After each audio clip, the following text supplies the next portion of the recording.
ఓట్ల దొంగతనం జరగలేదని నిరూపించుకోవాలంటే ప్రధాని మోదీ రాజీనామా చేసి మళ్లీ గెలవాలని కాంగ్రెస్ ఎమ్మెల్సీ అద్దంకి సవాల్ చేశారు.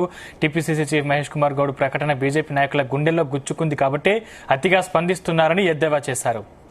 మాట్లాడితే తెలంగాణలో ఎట్లొచ్చిండ్రు, కర్ణాటకలో ఎట్లొచ్చిండ్రు, హిమాచల్ ప్రదేశ్లో ఎట్లొచ్చిండ్రు, జార్ఖండ్లో ఎట్లొచ్చిండ్రు అని అంటున్నారు. అక్కడ మీరు ఓట్ల దొంగతనం చేసినా కూడా అంతకు మించి ప్రజలు ఓట్లేసిండ్రు కాబట్టి గెలవగలిగినాం.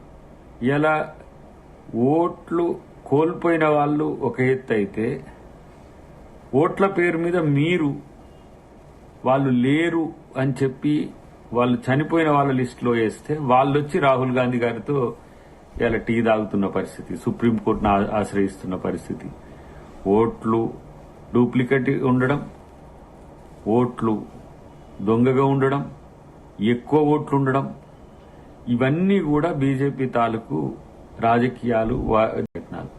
నిజంగా ఇప్పుడు బండి సంజయ్ గారికి మీకు అంతా ఒకవేళ కేంద్ర ప్రభుత్వాన్ని ఒప్పించే దమ్ము ఉంటే మొత్తం మోదీని రాజీనామా చేయమనండి, మళ్లీ ఎన్నికలు పెట్టమనండి.